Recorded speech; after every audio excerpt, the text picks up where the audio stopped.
We're live. That's the thing. Welcome, Matt. How the hell are you? Oh, snap. I'm good. How are you, sir? I'm doing well, sir. I always call you sir. I know. It's because you're a fucking Marine. It's that military thing I can't get rid of. That's good. That's some of the things I love the most about you is your military things you can't get rid of. I appreciate that. Yeah, man.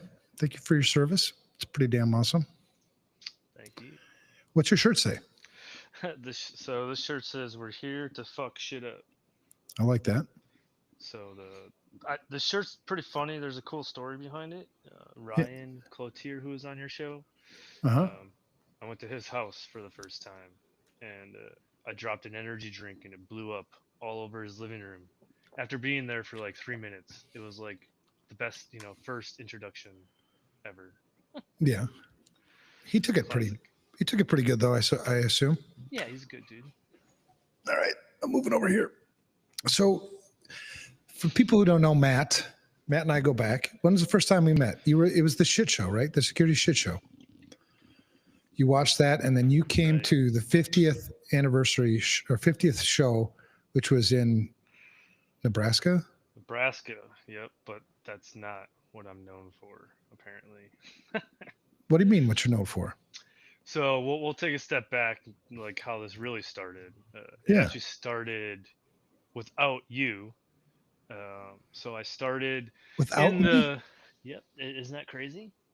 So I started in the industry, and I got involved in the ISSA pretty early, going to those events. All right. And we had this big one here at the Harley Museum, and Chris Roberts was talking, and Harley. he, yes, it was pretty awesome.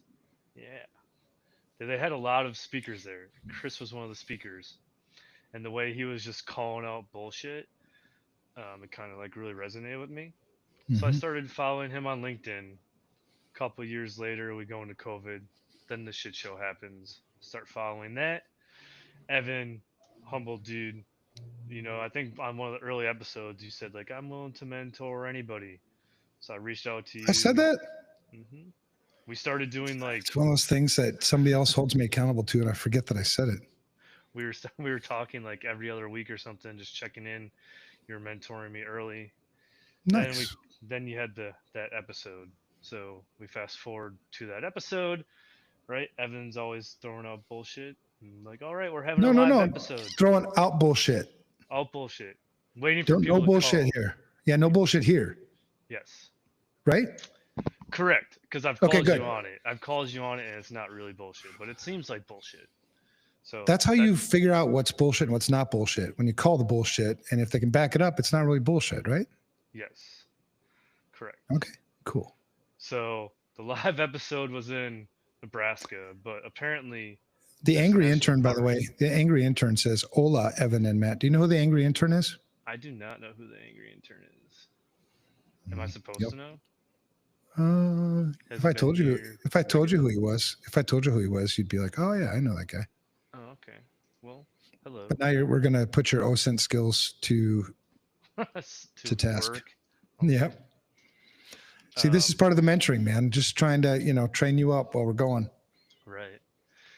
All right. All right. So So you showed up in Nebraska. no. So I No. showed up in South Dakota because South the Dakota. right the national park was in two states, and when I put it into Google, I just went to where it went. So I enter the park on the South Dakota side. I'm driving around. I call Ryan and like drops me a pin. I'm like, yo, I'm looking for this campsite. Here's the number. I'm driving by it like 100 times. I don't see anybody. End up, I was on the wrong side in the wrong state. So But that's my name, South just Dakota. across the border, right? Yep. Oh yeah, because then I had shit. But I met you the first time in person in Nebraska. Or did I go to South Dakota to help you get to No, Nebraska? I drove over there. Okay. I met you there at the campsite. Yeah. All right. Yeah, it was you And and that John I didn't die. Kittleson, the two Marines, two Yeah. crazy ass Marines. Yeah, two of us showed up. You invited like a whole bunch of people, and everyone else like bitched out. So Well, I mean, it's like a long trip, man. it was like say it was like an 8 hour drive. I took off of work. I'm like, hey guys, I'm just going to meet some random people. They're like, you're crazy. Like, oh, I hope I don't die. But I didn't. I survived. So it's all good. Yeah. Well, that's one of the things I like about you too, man, is you're crazy. I like, I mean, I'm crazy for sure. You are. I wouldn't say you're crazy. I would say it's always a um, adventure. That's what I would say. Yeah. That's what Marla says too. I think it's just that's the politically correct way to say you're crazy. I remember, what was it, the second time I was there? You're like, all right, let's go walk to town. I'm like, all right. He's gonna walk like a block, and he's gonna say, "Fuck it." Oh, here, the second time you Yeah. came here to Yes. Mexico. Yes. How many times have you been here now? Four. Yeah. 4 times.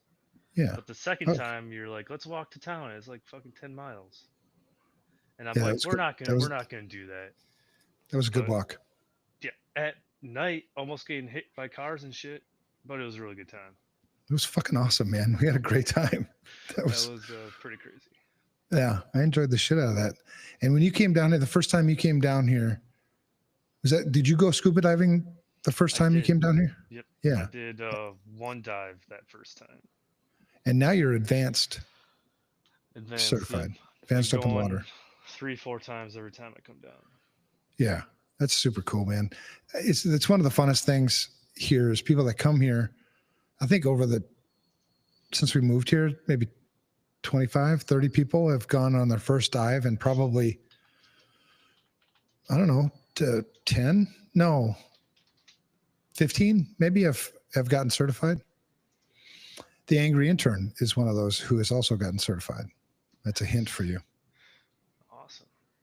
Yeah. I'm trying to multitask right now. On your OSINT, you're doing the OSINT at the same Yeah. time. Yep. All right. I try to do that stuff. So what do you? When we first met, I think you were kind of like an analyst, weren't you, at like a bank or a credit union, big kind of credit union? Yes. So the first time we started talking, I was an analyst at the local credit union here in Wisconsin. And then during COVID, I did not understand what I understand now. So I was chasing technology initially. I was like, why aren't we buying all the cool shit? We need all this stuff. Like, we're not doing the best in breed stuff. Like, I want to go somewhere else. Was initially why I left. Come to find out, it's a totally different world. Yeah. Yeah. I feel like Me- I've gone to different industries. So I went to the pharmaceutical, medical industry, Oh yeah, I gigantic forgot about company. that. Shit. hmm You That were was doing a like endpoint shit there, weren't you? one that was it was really cool, but it was kind of boring, like specializing in one thing. But yeah, it Yeah. was 100% endpoint, but it was large scale, larger than I could have thought. And Hmm. now I'm here at a manufacturing company, kind of middle of the ground there between the two. Yeah. Well, it's been really cool though, man, because I've seen your career progress. I mean, and I've seen you, learn so much. And one of the things I think that serves you really well is you're very inquisitive. You're always asking why. And I wish more people did that in our industry because I think a lot of people kind of take this spoon-fed approach and don't really get down to the why and understand the logic underneath all of this, which leads us to this episode, right? You had brought something up about, and I think I came up with the title, Fuck the Fear Factory, but essentially it was, how fear is oversold, overused in our industry to sell people products. For people, people make these decisions. And it was really wise that you've noticed that, but that's the thing to your advantage, man. I mean, you ask why, and you have this ability to think critically, which, brings us to the forefront.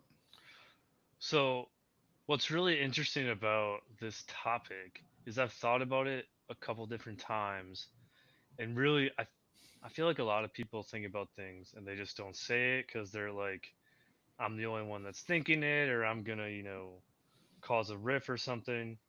But as I've been going through this journey, just been saying fuck it. So I was actually at the gym on the treadmill, and I thought about this, and I came up with some analogies. I was like, this is great. Hmm. So when I started working out with my trainer, I was like, dude, text me this. Had him text me like 5 or 6 words to help me remember what was in my mind, so I could write up a post later, and then I sent that to you. Yeah.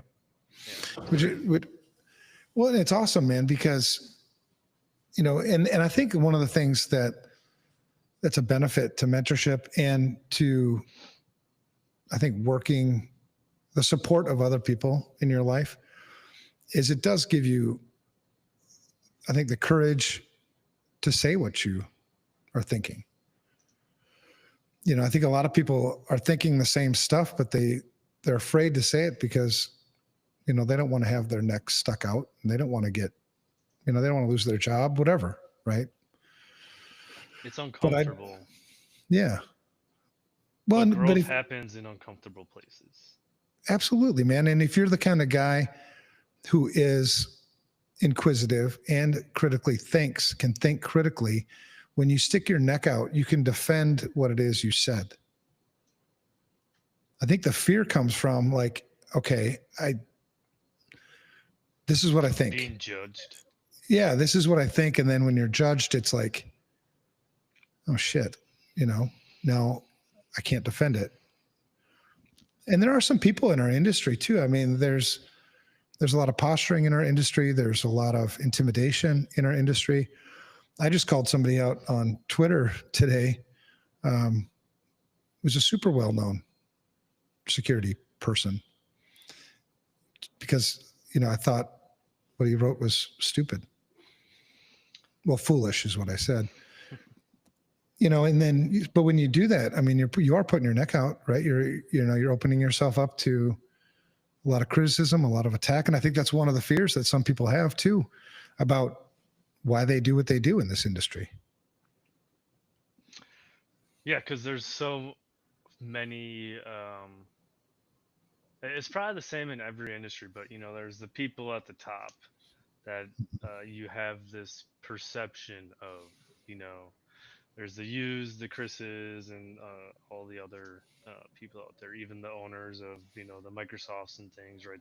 They know what they're talking about, but what is that saying? Some smart person once said, like, the more you learn, the more you figure out you don't know.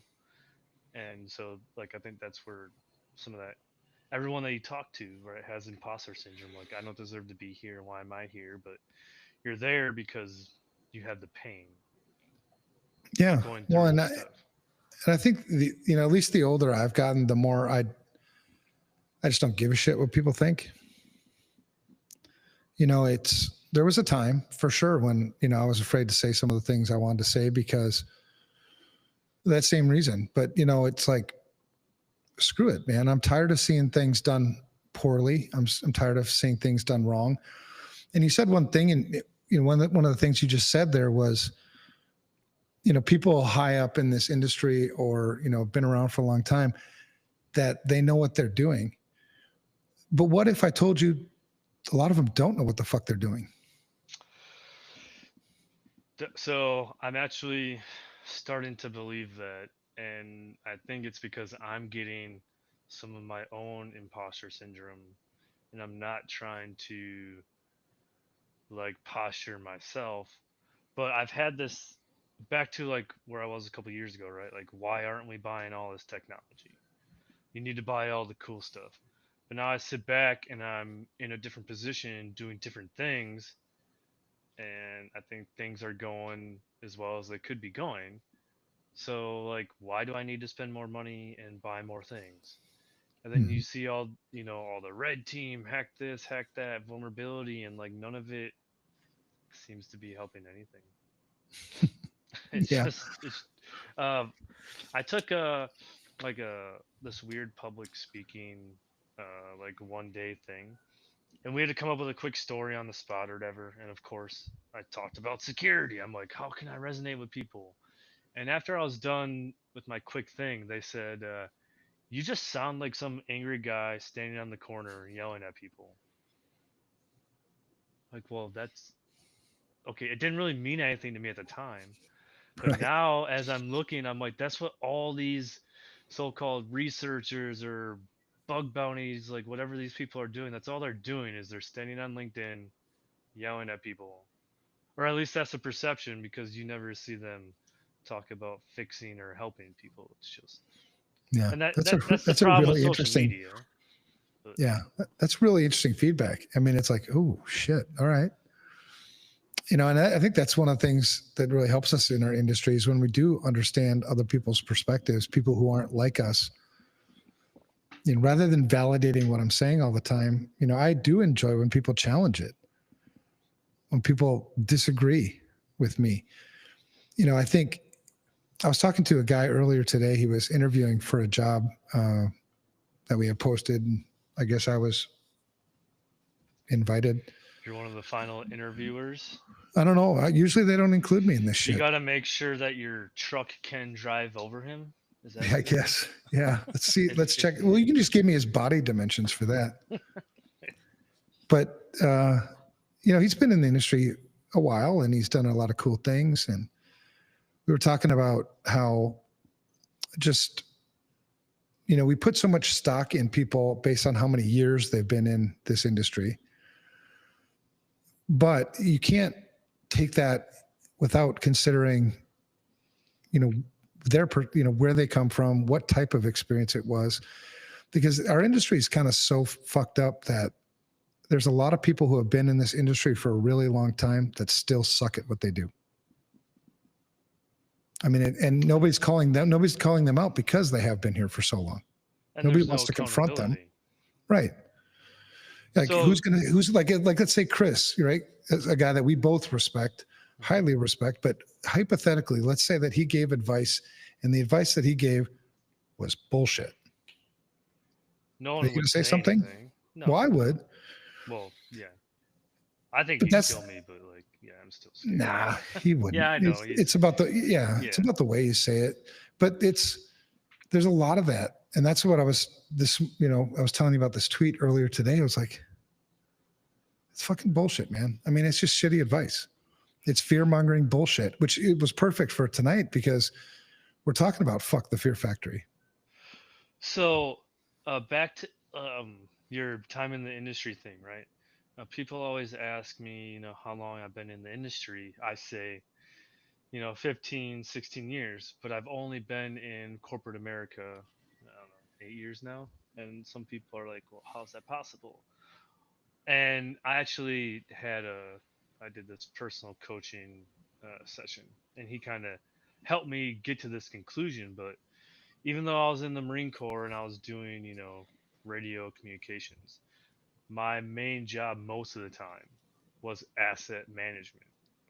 And if we go into corporate America, number one thing people suck at, asset management. Yep. So that is like what I am the most uh, I'm like it just bothers me the most, I guess, that we can't do that. And I think it's accountability. And what I've seen is like we just give people stuff. But here's your laptop, here's your server. Most of the time they don't even know it's their server. They don't even know it's their application. You Right. just buy it, give it to them. In the military, we made people sign for shit.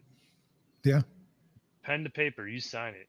That gives them a different feeling of accountability. Right. And for the life of me, I don't know why we can't do that in corporate America. I mean, maybe because they just write off laptops. Like, no one cares about losing a laptop. It just degrades anyway. Who cares? Yeah. Well, Who knows how much money gets lost?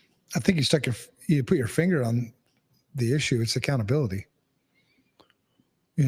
Today, I mean, I don't know how long this industry's actually been around. I guess depending on your perspective and the scope and whatever, you could say it's always been around. But ever since I've been in this industry,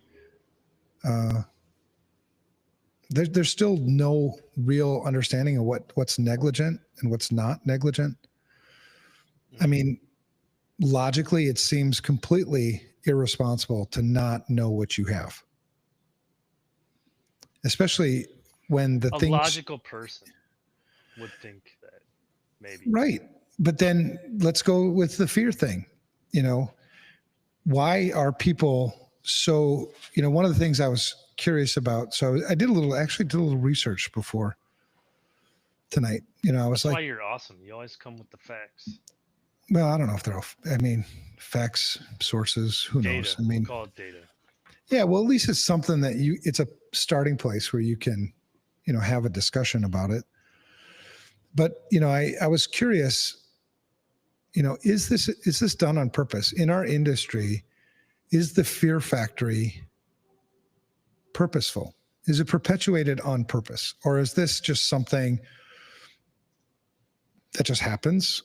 You know, because you look at so many of the things that the decisions that people are making in the products that they're buying, where they're putting their money, this complacency sometimes it's just ignorance. I mean, like, where does it come from? Because from when you look at it logically, it's like it's a no-brainer. And so you start to question yourself, like, am I fucking wrong? Are people that fucking stupid? Or, I you know, what? I would say it's 100% intentional. It is. And I think, and here's where I always go round and round, and maybe you can help me out. There's a lot that gets talked about, divine masculine, divine feminine, like being in touch with your emotions, emotional intelligence, like all kinds of stuff like that. That's all valid. But what I think happens is negative always is more powerful. So Mm-hmm. we overload the negative, and I don't think making emotional decisions is a good idea Mm-hmm. because you're taking logic and rational out of the decision making process.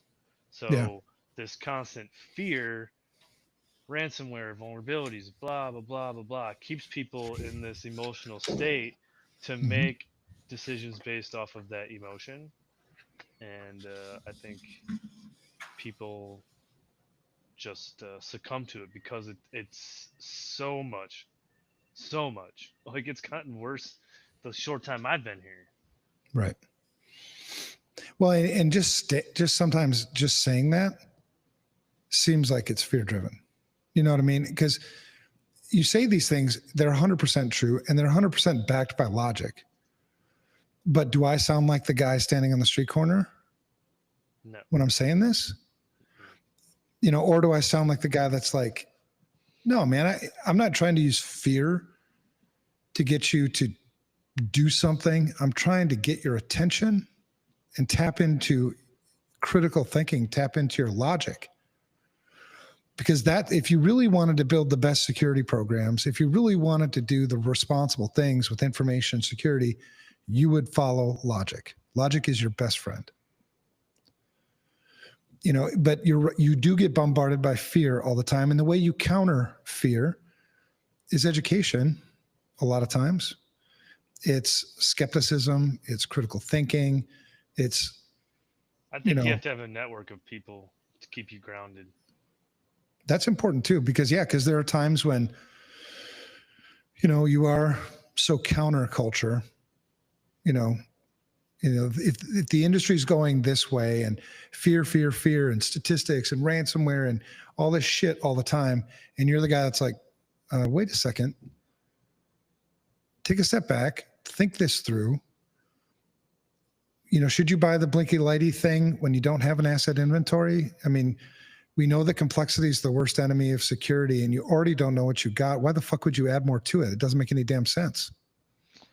It's like I was at this gathering and talking about all the buzzwords, right? And these guys are like, I gotta buy this, I'm buying this, I can't get budget, I can't get approval.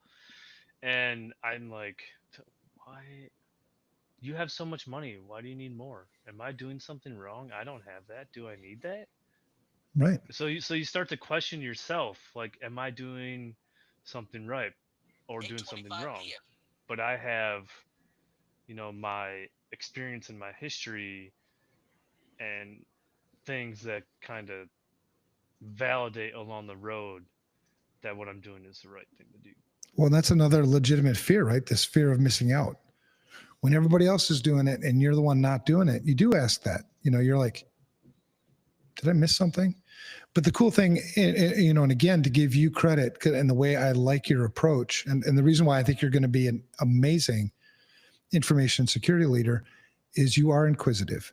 It's okay to ask the question, why? Am I missing something? And then play that out. Like, what am I missing? If I am missing something, what am I missing? And because that's the logic. The fear of missing out is like, fuck, everybody else is buying this shit. And you just go buy the shit. You didn't buy the shit because it made any damn sense. You bought the shit because everybody else had the shit. And really, you bought it because you were afraid of missing out. I won't be able to sit there and talk about it and sound like an expert in the thing. Right. Which really, when people in any other industry, the true experts are the ones who can simplify. When you can take complex things and make it understandable to somebody who's not an expert, right? But for some reason in our industry, you're taken as an expert when you can confuse the shit out of people by making things overly complex, by using as many acronyms as possible. And everybody's like, oh my God, this guy's fucking brilliant. Well, so no, he or she would be brilliant if they could explain what they just fucking said in a language that you fucking understand. Going back to, they're using, acronyms and things to make themselves sound really smart, right? Who are they talking to? Most of the time, we're talking to ourselves in a mirror. If we're on LinkedIn or Twitter, whatever, we're trying to collect followers. We're trying to get followers that are also doing the same thing that we're doing. So we're talking to ourselves. Now, if you go into I don't think that's true though, man. I think you're talking. No, well, I don't know. I mean, maybe I don't understand that analogy, but I think you're talking. You're trying to portray yourself as somebody that you're not. When you look in the mirror, that's where the imposter syndrome comes in. Because when you look at yourself in the mirror, you understand who you really fucking are. Mm-hmm. You're trying to look like you're the authority, like you got all your shit together. And so you put off. And then I think where you really get into a dangerous spot yourself mentally is when you start to buy into your own bullshit. Because now you've lost track of reality. You actually think you're fucking that good, but you're not. You're letting your ego drive. I think so. Yeah, I think we were talking about two different things. Yeah, I think we're saying probably the same things. Yeah, I think so too. Yeah, because I think so too. I'm trying to get to like, I think a lot of times we're talking to ourselves, like me talking to you, another professional, but I'm not stepping outside of that, our industry, to talk to, say, our business partners. Because if you go and talk to your business partners and you talk about all these acronyms and stuff, they're going to nod your head and you're going to look super smart. They're going to go back to their desk and they're going to be like, what the fuck did I just hear? They don't think you're smart. They think you're arrogant because you're not talking with them. You're talking at them. Maybe. Yeah, maybe. I think because you hear it every time. And that's one of the many reasons I don't like going to conferences anymore is it's just this pissing contest of, I did blah, blah, blah, blah, blah. And sometimes I'll like engage just so I can call out the bullshit, because it's like, okay, tell me more about this blah, blah, blah, blah, blah thing. And then you keep asking why. And by the way, that's the best way to take somebody out of a social engineering pretext is keep questioning until they run out of their pretext, right?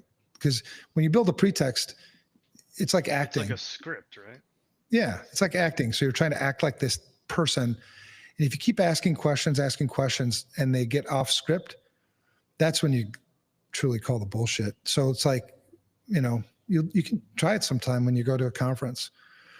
just keep asking why. Oh, really? No shit. Explain more. I'm really intrigued by that. And then, oh shit. Okay. Tell me more. Tell me some more details. And you keep getting there. And then pretty soon you find out like you're full of shit. But we do that a lot in our industry. Because I think a lot of people in our industry are afraid. I mean, you talk about fear. I think they're afraid to be themselves. Yeah, I probably get that.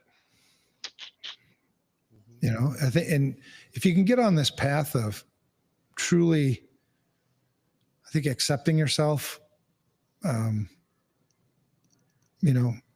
get to be, comfortable with being transparent, I think you can take a lot of that fear away. Because then even if people are judging me or whatever the fuck they think, I don't really give a shit what they think anyway. Yeah, it doesn't matter. It's just all about.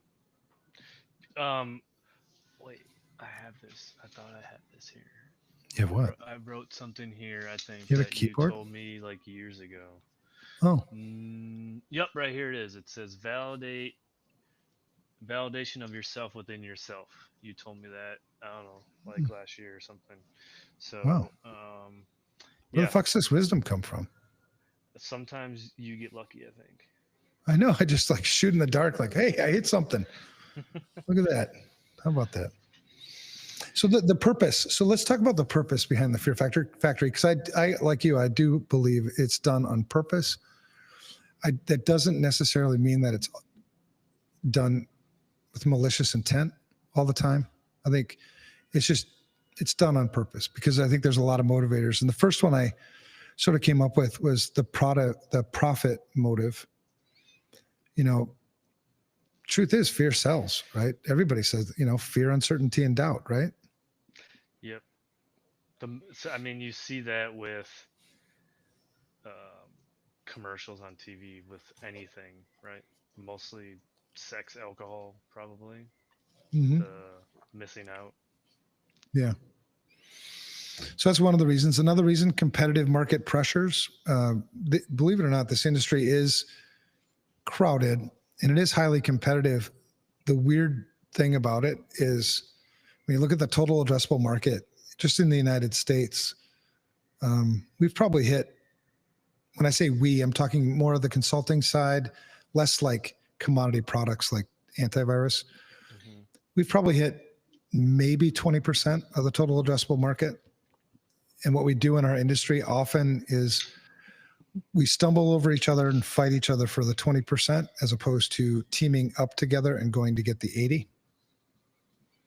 Well, because they don't have all the money. Right. But when you're in this ultra competitive sort of place, you're looking for something to differentiate yourself, and you do want to tap in to that emotion to get somebody to buy something before they go to a competitor. So it's almost like fear from the vendor driving fear to the consumer. It's kind of weird. I'm not a seasoned business person. Me neither. If we're in this to win the game, play the game, doesn't the game winning mean like attacks stop, cybercrime stops? So instead of being competitors, shouldn't we be like collaborators? Yeah, collaborators. Yeah, but that requires us to be accountable to each other. Oh, now we get to speaking out and holding each other accountable. Yeah, I like it. Yeah, because if I want to partner, if I want to partner up with you, well, now I'm going to have to tell you how I do shit, and I'm going to have to lay it on the table, and you're going to have to do the same, and we're going to have to critique each other, and we're going to have to call each other's bullshit. And I think I'm going to lose competitive advantage or market penetration or whatever because I'm telling you how I do things. Or, your bullshit. Yep. I would imagine a lot is the latter. Yeah, because and that's one of the things, and I'm going to tout our horn because I'm proud of our team. FR Secure is that way. We want to collaborate. We understand. We, in a lot of cases, we have more business than we can handle right now. we would much rather collaborate and partner with companies that we trust to serve the customer well. But it's amazing how difficult it is to do that because other people don't view us as competitors. It's like, we're going to give you customers. Like, how is that competing? I don't know. Do you think No. burnout has anything to do with us wanting to collaborate versus just compete? Like maybe you get tunnel vision and Yeah, I think that's also one of the risks, in the Fear Factory is burnout. Because when you're running high on emotions, because fear is an emotion, it's a basic emotion. It's an instinctual emotion. You've got the fight or flight thing. It's all integrated with that. And when you're running at that level for a long period of time, yeah, you're definitely going to burn out. And then I think it just perpetuates itself. Like, think of like if you're scuba diving and fear hits you. You're like, fuck, your heart rate goes up. like when you got rammed by a fish. Yeah, fucking fish. That was a night dive too. That was scary as hell. That was so. We both saw it coming. I was like, "What the fuck is that?" I've never seen that in my. I mean, I haven't dove like 1,000 times, 100 maybe or so, but never had a fish come off the bottom and like come right at me. It was freaky. It was weird. Yeah, super weird. But fear feeds fear. When you're fearful, you do shit, and then based on the shit you did, it feeds more fear, and that's where panic comes in. So I think fear can, you might be fearful because of burnout because you're afraid of burning out. It just like it feeds itself. Right. You don't want to burn out, so you just keep going and you don't realize like you're already in it. And you're making the problem worse. Yeah, I could totally see that being me a lot. Yeah. Yeah. But that's another thing, man, I didn't bring you here to stroke your ego, but I mean, as a friend who genuinely gives a shit about you and loves you as a brother, you're a lot better at that.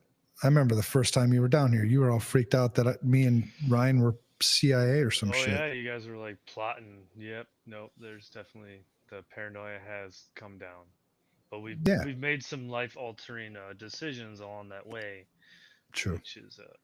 which is crazy. But to keep that going though, like if I go out and talk to, I'll call them normal people, they're always like, "Oh, you security people," and you do it to me all the time too. You're like, "What are you doing that for? What do you got that turned off? Who cares? Just let yourself get hacked. Whatever, no big deal." But I'll be like, Right.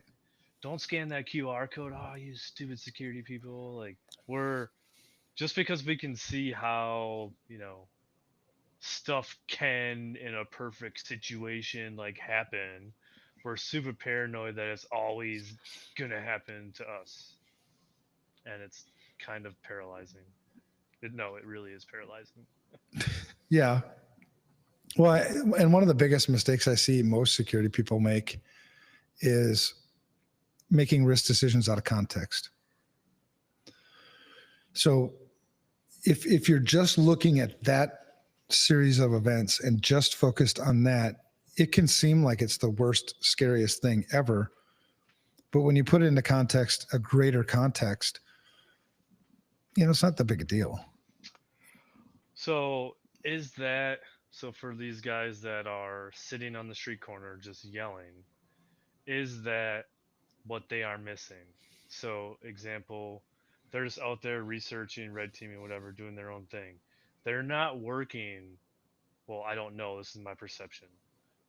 Not working with a business to have to understand the business context, which really brings into like that vulnerability is not really a big deal. Like we have bigger problems about paying people or making product. Like it's a different Yeah, context.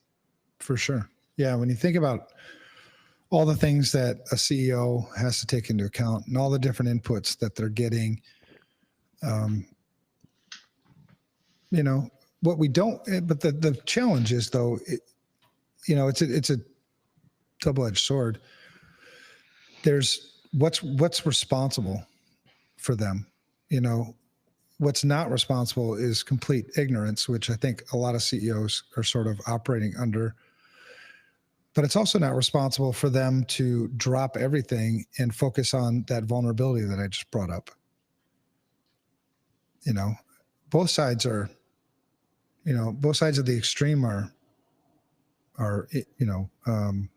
irresponsible, but where do we fit? What we don't want is them to be ignorant. We want them to know about, what we think are the most significant risks so that they can make good, educated risk decisions. We don't want to overwhelm them. We don't want to sell fear. We want to sell logic. We want to sell education. That's how you combat the fear factory. One of the biggest things you can do is educate, be transparent. That's like essentially what I thought about, right? If I'm trying to sell you a car and you come into a car lot, you're gonna buy a car, and I tell you, yep, you buy this car, the wheel's gonna fall off tomorrow and you're gonna crash and die. Are you gonna buy that car? No. I'm selling you a different lifestyle. You buy this car, roll around, pick up chicks, listen to loud music, get good vibes, whatever. That's what I'm selling you. But for whatever reason, we keep saying, if you don't patch this or if you don't do that, you're going to get hacked. But wait, you're not going to get hacked because you're already hacked. You must assume that you're hacked. So if I'm assuming my car is going to crash as soon as I drive off the lot, why am I going to go buy a car? It's the most dangerous mode of transportation, but I still drive it anyway because it's risk.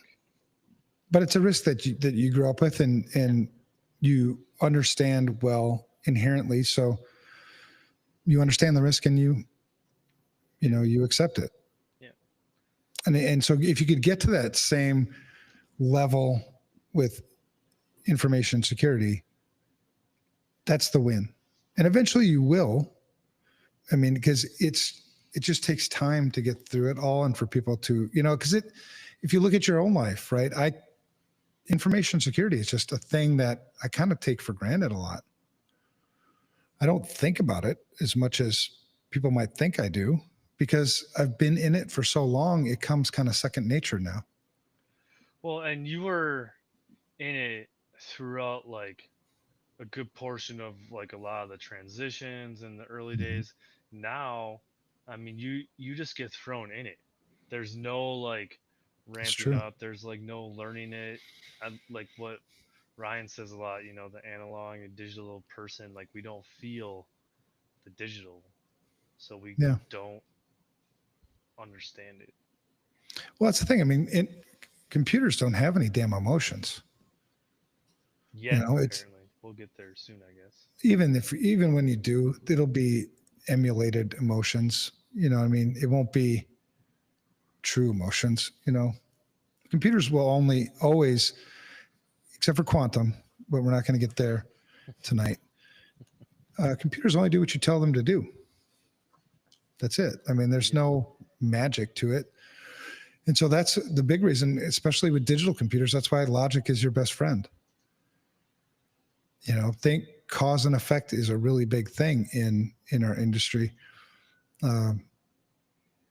Sadly, I think there's so many people that I think just don't understand it well, that do fall for the fear. And the fear is, I mean, it's always been there, right? This has always been a thing. Fear, the reason by fear, I mean, there's like even psychological and physiological things that happen with fear. Parts of your brain activate when you're afraid and it shuts out logic. Your muscles, blood, all this stuff changes. It's like a natural instinct, almost like we evolved from something. Yeah. Well, so you can't stop fear. I mean, it's always going to be there. But what you can always do is recognize it, right? You can be more deliberate. because I mean, I've had the same thing. There's reasons why certain people panic in dangerous situations and other people don't. And I think it's a learned response. It's not just it's not some magic. It's not like, well, you have a gift that I don't have. I think everybody, unless you have some mental issues, I think everybody has the ability to learn how to control their fear. You have to put in the work. It You doesn't do. just happen. But that's the big reason why we have so many people, we get all frustrated by people clicking. Why the fuck did you click? I mean, didn't you read the damn email? I mean, they're not going to, close you out of your bank account. Why'd you click the link, and try to log in? It was all fear. They didn't think.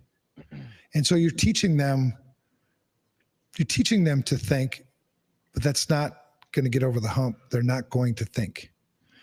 If they got past the fear and actually the thinking part came in, then they would actually think.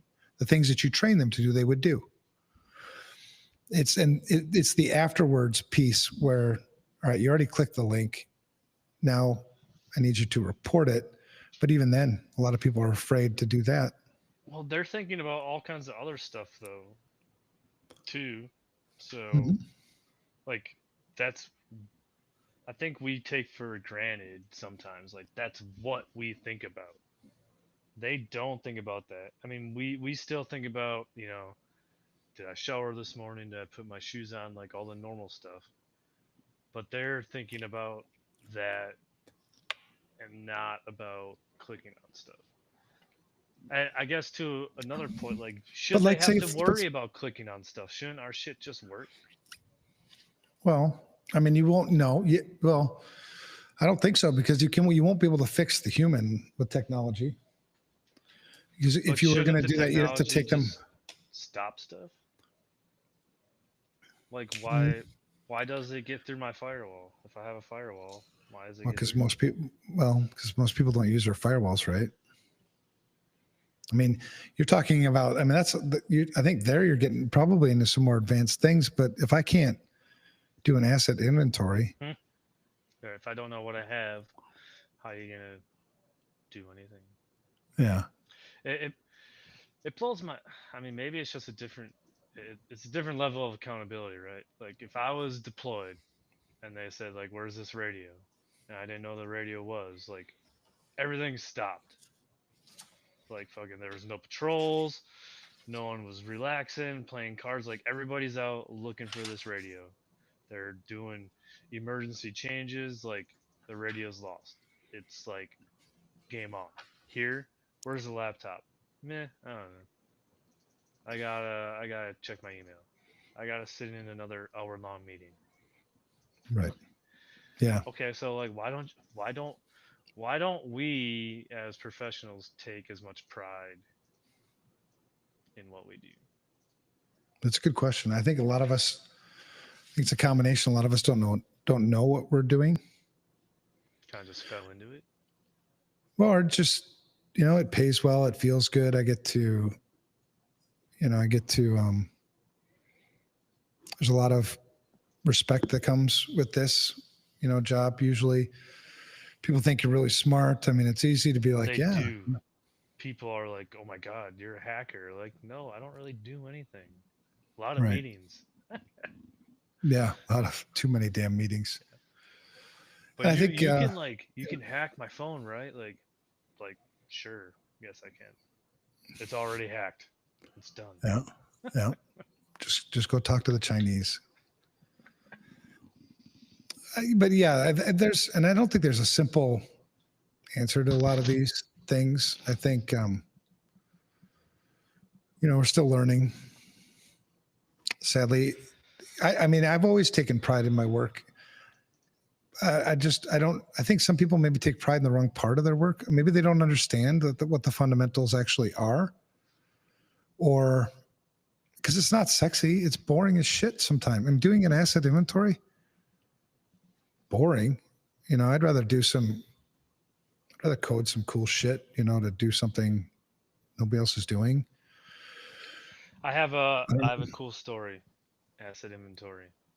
Yeah. It happened today actually. So no surprise, I like asset inventory.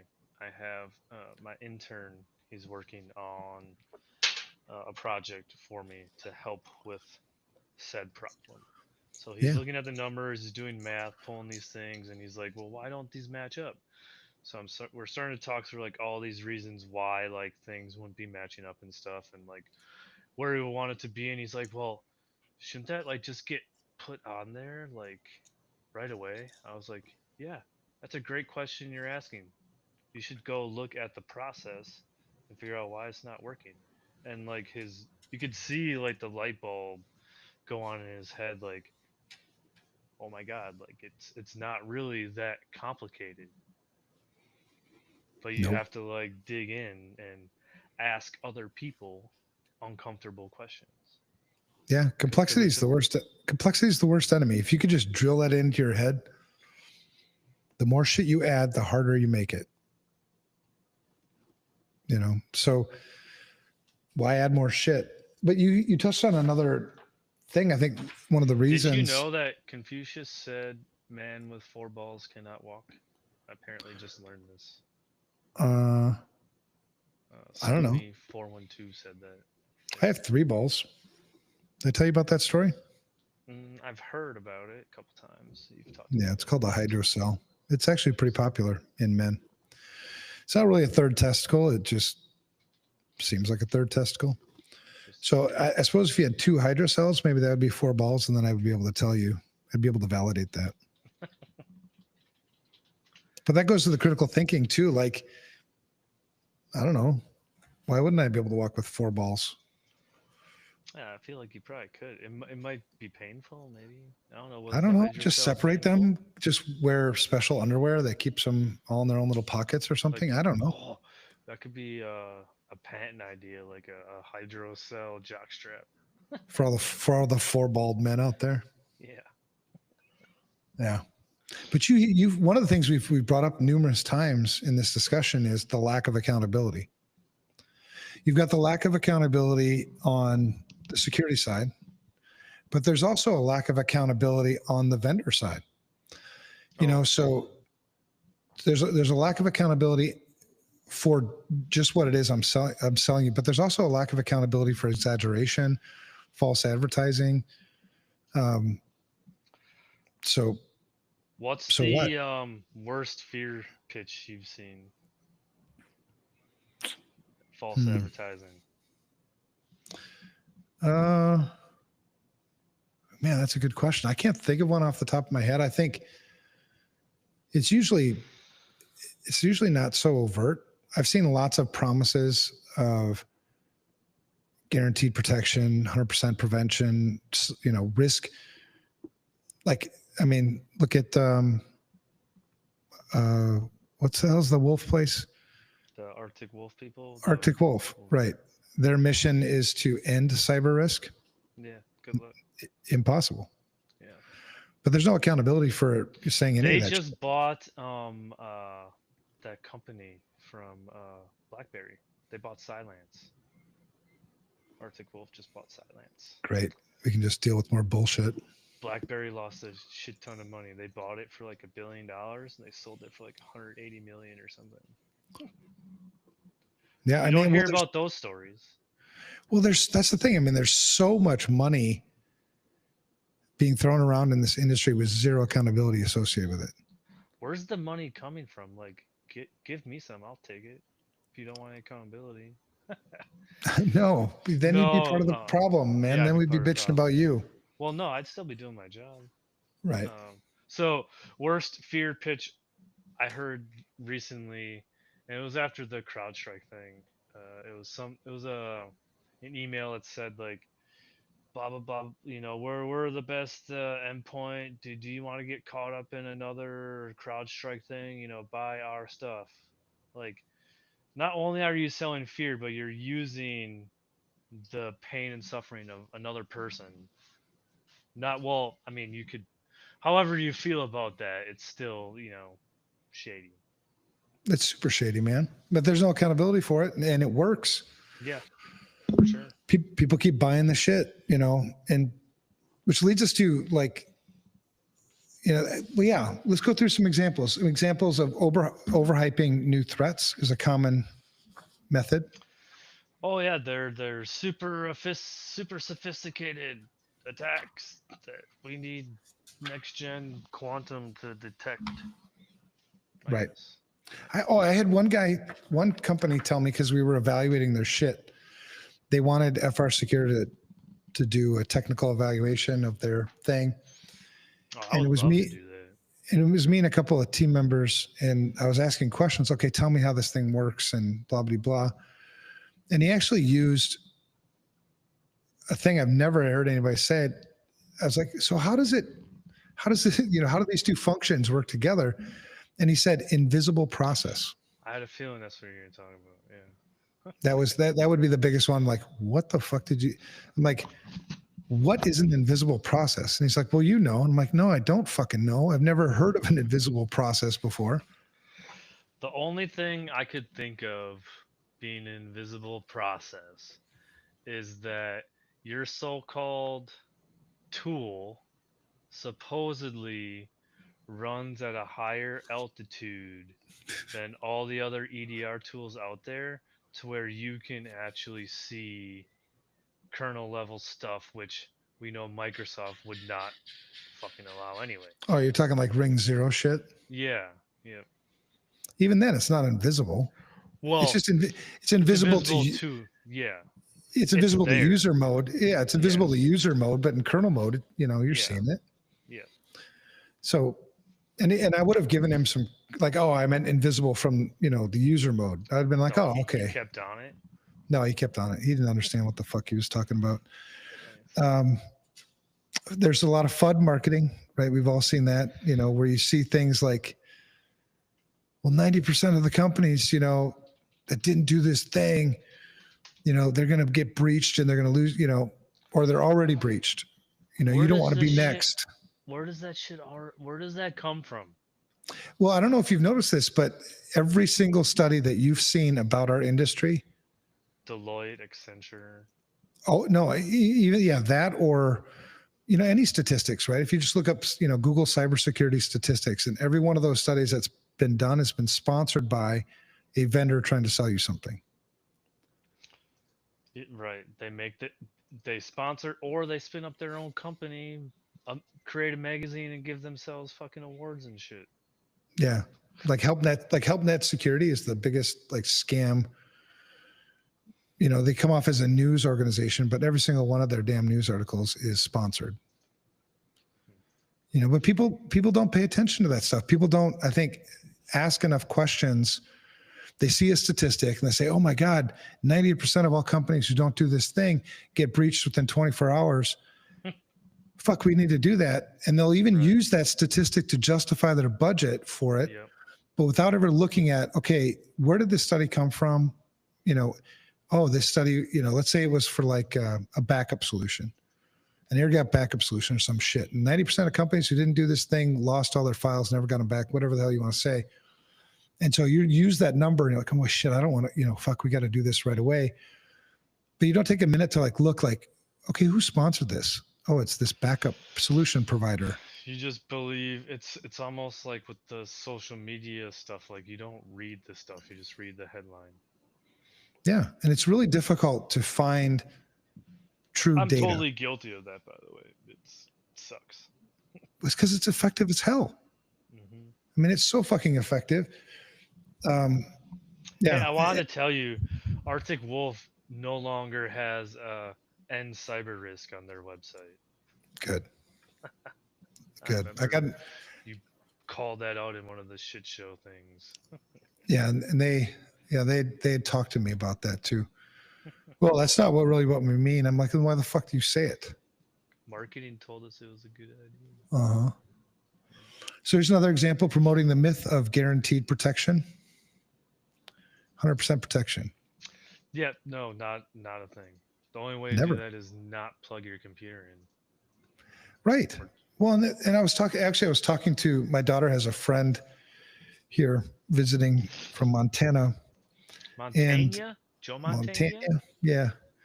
And we were talking about, for some reason, she knows I work in information security. So she was like, have you ever hacked your truck? I'm like, no, I haven't. You know, she's like, well, why not? And I'm like, I don't have any fucking time to do that. She's like, well, could you hack your truck? I'm like, yeah, I could hack my truck, guaranteed. I just need something's got to motivate me to fucking do it. And there's nothing motivating me to do it. And she's like, well, how do you know it can be hacked? I go, well, here's the logic. On average, 7 errors per 1,000 lines of code. That's the average, right? Some industries are better, some industries are worse, some development shops are better, some development shops are worse. So 7 errors per 1,000 lines of code. What runs in this truck today is 250 million lines of code. So if you do the math, 250 million lines, divide that by 1,000, multiply that by 7, you're going to come up with some number. That's how many bugs are in the code running this fucking truck right now. Some of those bugs are just functional bugs. They're just things that don't work. But some of those are security vulnerabilities. So if I was really interested in hacking this fucking truck, that's, it would only be a matter of time before I find one of those vulnerabilities and I'm able to exploit it. And it's just logic shit. But that's the thing about this. There's no such thing as 100% protection, even in like the most sophisticated security tools that are out there, because they've got lines of code. Mm-hmm. Anything beyond like hello world is going to have vulnerabilities. Especially so when you're importing all these third-party libraries, like you don't even know the depth to which your code tree is going. Mm-hmm. Right. And the more complex your code, the more insecure it's going to be. Mm-hmm. Probably. Just in general. And let's say like you test the shit out of this code, test it, hack it, test it, which, some security tools you would do. You might get it down to a couple of errors per 1,000 lines of code, maybe, but you're still going to have errors. You're never going to get rid of the errors because you're human. That's how we do things. And then you hear people like, well, what if I used AI to code it? Okay, well, AI, you're just adding more fucking complexity now, because now I've got the code. AI runs on code. AI is not just some magical fucking Oracle thing. It's a bunch of lines of fucking code, and probably a really complex algorithm pulling from really complex data stores. So you're just going to have more errors propagate, really. Mm-hmm. So, and then if you had AI like check for errors on your code, it's just like you're just fucking it up. It helps automate it, maybe more efficient, but it's not going to get rid of the problem. I think that's one of your thingies here. Attack what the hell did you say on here? Attack the problem, not fear the something. I don't know. You have pretty impressive notes here. But yeah, you know me and my notes. Well, here's another one. Using high-profile breaches as scare tactics. We see that all the time. Where, oh my God, colonial pipeline, blah blah blah. And so I wanted to say before I forget. Yeah. We were talking about budgets, I guess at one point we were. Budgets. If your CEO or whatever is like not giving you budget, that means they're probably doing a good job. Who's doing a good job? The CEO. No. Because you probably don't need to buy shit. Well, maybe. Maybe, but do you have an asset inventory? If you don't have but my job is to consult the business, consult the CEO to make those good information security risk decisions. So if I'm not getting budget, then I must suck at consulting the business to do good things, because otherwise I wouldn't have it in the fucking budget. Yeah, you wouldn't be asking for it. Yep. No, I wouldn't be asking for it. And if I did ask for it, I would fully expect it to get approved because I made the case. Needed and justified. And Exactly. Yeah, which is more work. It's more work. You have to simplify shit, right? You have to take this complex information security, blah, blah, blah, threats, vulnerabilities, all this shit, boil it down into something that they can understand so that they can make a good information security risk decision, and do it in a way that you can be challenged, do it in a way that it's transparent, and not selling fear. Because one of the damages that comes with fear is you erode trust. if you really want to understand what fear does to you and does to the company you're working for, does to your own career, read the Boy Who Cried Wolf. Hmm. I mean, that's like age old fucking wisdom right there. That's what happens. You're gonna get hacked. No, we're already hacked. We're already hacked. Buy this. Buy this. Well, and you're noticing that people are paying. I mean, people hear about security stuff more and more, but the fear is, I think, getting more and more out of hand. Like Well, take I breach, think we're take breach not. notifications. Like breach notifications 10 years ago. If you got a breach notification in your mailbox, you were like, "What the fuck?" You were pissed off. Oh yeah, who gives a shit now, right? Right. And see, you get desensitized from fear. So there is more talk around the entire thing, right? Phishing, social engineering. Like I see it on the news, but it's the same message that we've been doing in the enterprise for a decade that hasn't been working, and now we're just regurgitating that out into the mainstream, thinking it's going to help because some local person with acronyms and shit wants to be famous and goes and talks to the news and Right. tells them, go tell the people not to click on stuff. That's super fucking efficient. It's been working great. Well, and like if you're gonna, it's like raising kids. And I was actually talking to my son today. I have lots of grandkids now, and his son was talking back, not listening to him, right? And I told him, man, I mean, everybody's got to, you got to set your own boundaries. Everybody's got to set their own boundaries, right? But the boundaries that I have in my house should be different than the boundaries you have in your house. It's the same with like risk acceptance. Like I accept risks that you won't accept and vice versa. But once you cross my line, then there are consequences. And so when I tell you this and you don't do this, there's consequences, right? That's where you insert accountability.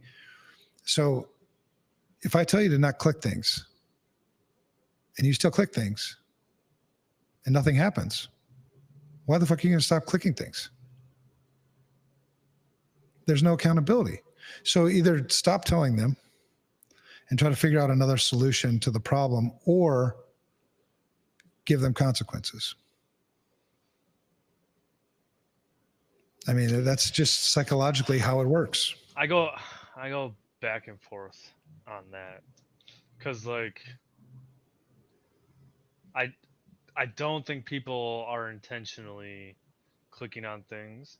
I think No, people generally want to go to work, generally make it through the day. They might not want to be like a superstar employee, but like they don't want to break anything, so they're not trying to click that link. So I don't think they necessarily need to be yelled at or fired or, in the military, maybe punched in the chest. But but maybe how about take away their email, or tell they do t- training or something, or just take I it don't away know, for like a week. like you'd ground your kids for a couple of weeks, Hmm. take away email for 2 weeks. Well, if they need email to do their work, well, then take away all external email. If they need external email to do work, well, then give me the list of people that you need to communicate with, and we'll We'll just filter that. allow list those. I mean, start doing, otherwise, I mean, it's just the same bullshit. Or you could just accept it that this is the way it is. If we're just going to continually tell people not to click, then don't get fucking frustrated that they still keep clicking. You should expect it. So, right. Then you circle back and then, well, the tools should be working. So if they click on something and we're not mad that they clicked on something, clicking on something shouldn't blow up the company. No, not if we're doing shit right. Hmm. No, exactly. Yeah, But it does go back. I have to have more blinky lights and things to make sure that doesn't happen. Right. Yeah. Or you could just use the fucking router you've got sitting there and use it well. Yeah. I mean, you already have that's the thing. 90%. I mean, 90% is hypothetical. It's just a number. A We're just large, saying it's large, really high. yeah, large percentage of organizations would do a much better job in information security without buying another fucking product. Use the products you already have correctly. Mm-hmm. And once you get that, you get your head around that, like a firewall, for instance, how many attacks could I stop or mitigate if I ran a firewall correctly? Ingress and egress. So I was on your side until about 5 seconds ago. I just thought of something and I want to challenge you on it. Yeah. Your firewall doesn't. Well, it depends. I guess you're your network guy. It depends how your network is structured. If everyone's working from home, a lot of organizations are doing split tunneling, or you don't, because everything's SaaS. You don't need a VPN to go through your network. In that case, your firewall isn't going to protect anything. I've always But been, it'll protect I've your always, crown jewels, I guess. when I've never been a fan of split tunneling. No, what's the concern around that? Because I want to control the traffic. You want, because it's your traffic, your system, your data, control it all. Yep. If you're a system that's going to be interacting with our work systems, which I'm responsible for protecting, that's just, I mean, and the reason why people don't do split tunneling as much anymore is because of the cost. It's higher cost. Split tunnel? It costs you more to not split tunnel. Yeah, because you have to have bigger pipes. Yeah. You have to backhaul it all. Yeah. Yeah. And it's probably a little more work and whatever, but yeah, I've never been a fan of split tunneling. If we were going to implement split tunneling, there's some other creative solutions you could do to extend, your firewall rules out to the endpoints. But yeah, it gets sort of complicated. We keep making it more complicated. That's the problem. That's totally the problem, man. And that's why at some point, I mean, when you think logically, right, when you continue to add more shit and add more shit and add more shit, more vulnerabilities, there's a critical mass. There's a time, there's an eventuality where it just all crumbles to shit. And that's, well, I mean, we pretty much had it happen with the CrowdStrike thing. Oh, it hasn't even come close to happening yet, though. I mean, that's like the first big thing. I mean, you could say the pipeline was a big thing, but that was still containerized, like CrowdStrike, or even, I guess, what was that, WannaCry or whatever, like shit like that was pretty global. Yeah, but the people that mattered, the people that mattered didn't suffer. I mean, you need something where enough people, I mean, CrowdStrike was close. It was definitely the worst we've seen in terms of affecting the largest number of like services and stuff. Well, and just individuals, just people, the people we call normal people. Traveling, airports. Yeah. Yeah. But we've been so irresponsible in the deployment and builds of things like that I think in the next 12 to 18 months, and I'm not fear-mongering, I think in the next 12 to 18 months, you're going to see more of those and worse. It's just logically, it's just where it's going. Well, isn't that, what is that? There's like some math, I never remember things, I remember concepts where like exponentially, like the technology is exponentially getting better. Oh, faster? You're talking about, that was shit. That thing. But you think the it's law. the same? Yeah. You think it's the same thing with attacks? It'll exponential. It's like gonna get exponential with AI now driving it. No, well, I don't know if it's that. It's just this continual adopting new technology faster than we can secure it. Complacency. Yeah, I mean, people. There's no consequence really to me to continue to fill my house with more and more technology and not change default passwords, not keep the systems up to date, to not follow basic practices. And the same, for anybody outside of our industry, that's the same thing holds true. And poor choices have consequences, man.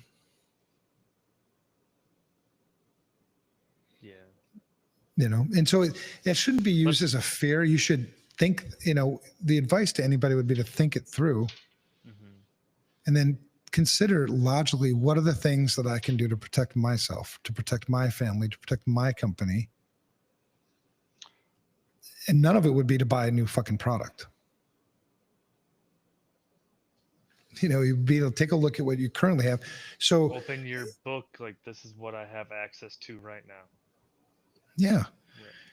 Well, I was actually starting to write a like an at-home security guide. Like, you're new to this. It's overwhelming. You don't know where to start. Well, it's step one. And step one would be inventory, right? Take a look around, understand what you have. Get rid of your all-in-one router so you can control it and see what's on your network. Eventually you'd get to that, right? But but you've got this, I think, tidal wave of fear that still perpetuates. And when people are usually confronted with fear, they either make a rash decision that ends up being a poor decision, or poor for them, good for someone else. As a social engineer, the best thing for us to do when I was in any social engineering project was to leverage emotions.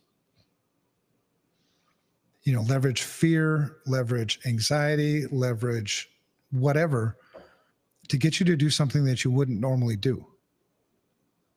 When you're in a logical, calm state of mind, you don't do the shit that, you do when you're driven by fear. And we've made things, I think, complex enough in our industry that once you've made a shitty decision based on fear, you don't even realize that you made a shitty decision based on fear. You still feel like you made the right decision because of the lack of, I think, understanding, education. You're part of the pack because everyone's making bad decisions. Yeah. Yeah. I mean, other fear tactics, exploiting regulatory fines and penalties. We use that. Weaponizing vulnerability, scanning results. Like, oh my God, you've got a vulnerability. This is one. 10,000 vulnerabilities. Right. Oh my God. What do I do? Oh, you need to buy my shit for sure. And that's classic. And that's a classic one we see with penetration testers, ones that are usually the security people that are more highly technical. They don't understand risk in context. So to them and their testing, that vulnerability does seem like the biggest thing in the world. So a lot of times it's not done. I think it's done intentionally, but not with malicious intent. Do you agree? Yeah, I think it's malicious. I don't think it's malicious. I think they don't have context. Yeah. Selling silver bullet products, fear of falling behind competitors, right? You don't want to be out of the herd, right? Yeah, because if you're in the herd, you're showing due diligence. Yeah. What if the herd's running off? What if the herd's running off the fucking cliff? Well, that's what I always ask. But the answer I always get from my leaderships to date is, what are our competitors doing? I don't care about who the competitor is because no one's my competitor. I'm trying to do it the right way. Winners focus on winning. Losers focus on winners. We were talking a little bit ago about assets. I'm wondering what your thought is, because we talked a little bit about staying up to date. Today, everything is planned obsolescence. Like you buy a switch from Cisco. They're only going to support it, I think, 3 to 5 years, and then you can buy like extended or whatever. Yeah. Do you have to buy the new one after that, or could you stay on the original one, or is there more risk? That's a good question, man. I think you could potentially put mitigating controls in place. I think what you're Your biggest risk is probably outdated software and firmware on that equipment. Outdated from a vulnerability perspective, or like it's just dying? Vulnerability perspective. Yeah. The things that die in equipment are the moving parts, right? Your fans, shit like that. You used to have hard drives. You'd have to, those are, high fail rates.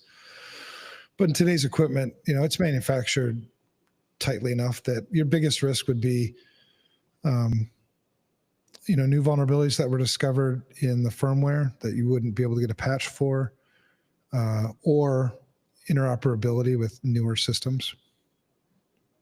New protocols have come out, new, communication flows, shit like that you wouldn't be able to support anymore. So there's really no choice. You have to. Yeah.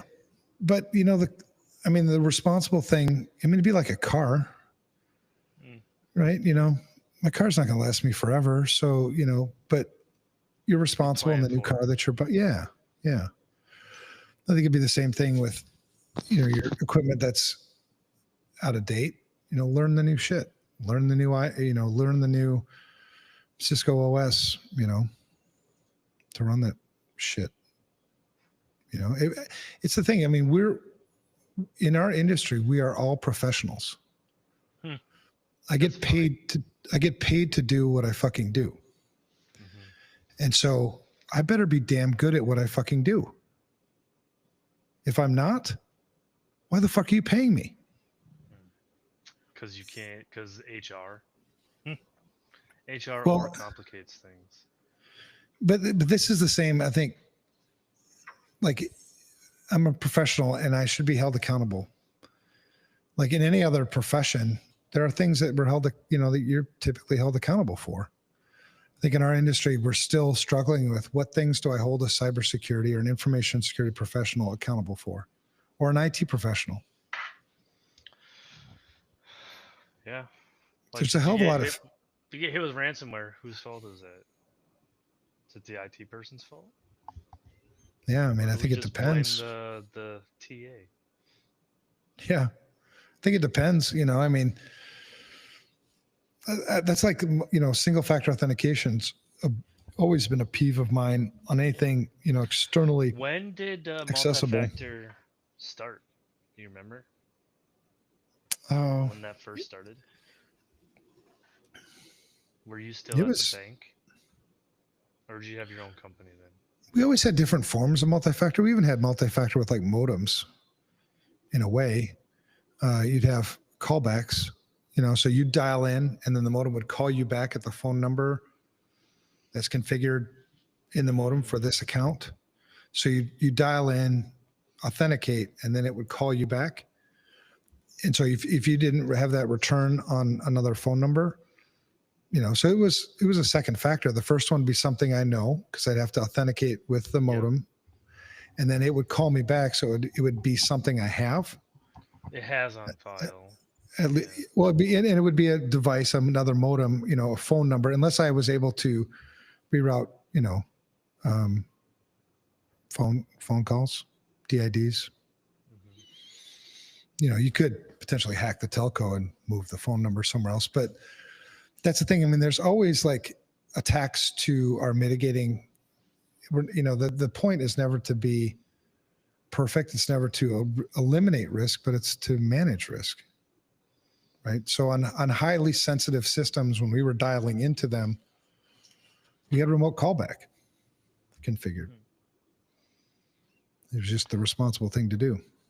What do you think about hard tokens now and soft tokens? So you have the apps that are soft tokens now. You can have a YubiKey or a hard token with a code. I see all kinds of people talking about, oh, this is hackable, that's hackable. You have any thought, like just anything is good? Well, that's the thing. That's where I think we're our own worst enemy, right? Oh, that's hackable. Well, that's the fear thing. Okay, let's talk about how that's hackable. And when you explain it, you're like, okay, the situation and the scenario in which that's going to happen is like, this is likelihood and impact, right? The likelihood of that fucking happening is next to nil. Yes, it could happen, but it's not going to happen. Versus me not putting that control in place at all, the likelihood's much higher. You know what I mean? So it's not risk elimination, it's risk management. Everything's fucking hackable. I don't give a fuck if it's hackable. So if you already had soft tokens and someone was telling you that's not good enough, you need to buy a physical token, you just tell them that's bullshit, but we're good. We don't need to spend our money on that. It depends. Explain to me how and why. Maybe you know something I don't know. Maybe you know of a new, 0 day or something where it's more. Yeah, something I don't Like- understand. But I think that would go a long way towards, fighting the fear thing is, and giving you credit when we first started this chat. Like, ask why. Ask for more information. When you get the, guaranteed protection thing, if that isn't already a disqualifier, then ask them how this guaranteed protection works. And if you're guaranteeing it, what recourse do I have when it fails? Can I sue you for it? Oh, that's always written in the contracts that. So it must not be you fucking as the guaranteed then. customer can't hold them liable. Yeah, I just saw that the other day. Right. So it must not be guaranteed then. Yeah, because you're using legal to defend yourself right out the gate. Yeah. Yeah, for sure. Now, here's some of the dangers. I want to go over some of the dangers of this fear factory. There's lots of examples. I could give you shitloads of them. I can give you reasons. We can tell you why it works. Right. But what are some of the dangers? Like, why would I even give a shit about this fear factory? Does it even matter? I mean, so what? I bought a new fucking thing, and it was fear driven. Big deal. Here's some of the dangers. Number one, misallocation of resources. You have limited resources. Mm-hmm. I've always said cost more than you think it does. Always, man. I've always said I would rather not spend an information security dollar than misspend an information security dollar. Because at least if I'm not spending, I'm not fooling myself into thinking that I'm protecting myself better. Where I'm misspending, I have a false sense of security. That's a really bad situation. Mm-hmm. Plus, I pissed away the dollars. I mean, let's say I misspent $500,000 on some solution that is completely ineffective, or it's not, whatever. Because that's another thing you use in selling fears. We overestimate return on investment. But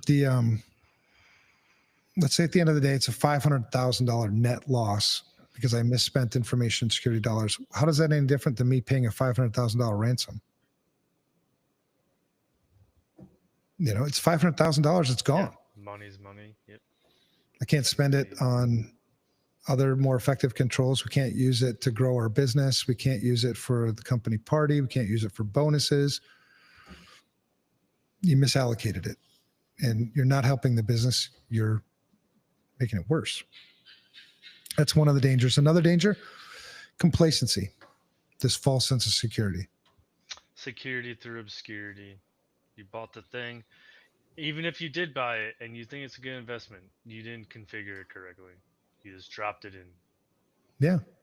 Well, and you've heard me say this too, man. The number one thing, I've been asked by CEOs and others hundreds of times, give me the one thing, because people always want the one thing. Yeah. And the one thing is situational awareness. It always comes down to situational awareness. You understand the situation that you're in. You understand where your threats are coming from. You understand.